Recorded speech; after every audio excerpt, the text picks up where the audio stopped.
Hi guys, today I'm going to show you how to get rust stains out of your grout and your shower. So what I've done today is I've taken vinegar and baking soda and I've mixed it, and I've mixed it really well.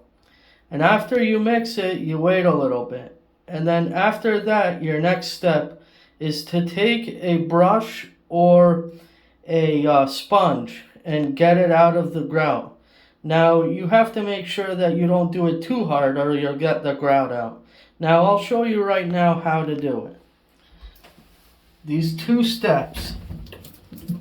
You take out the brush and you submerge it in the vinegar and the water and baking soda. And like so. You follow all the rust stains, like this one over here, and that one over there, and this one over here.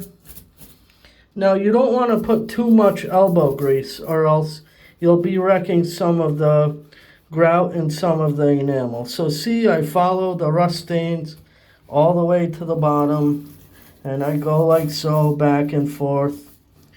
And then when I have some that's not there anymore, I keep going up and down, easily up and down. Like and subscribe to my channel if you would like. Give any comments or suggestions and they will be greatly appreciated. Thank you for looking at my video, and I hope this helps you. And look on to the next video. Have a great one, guys.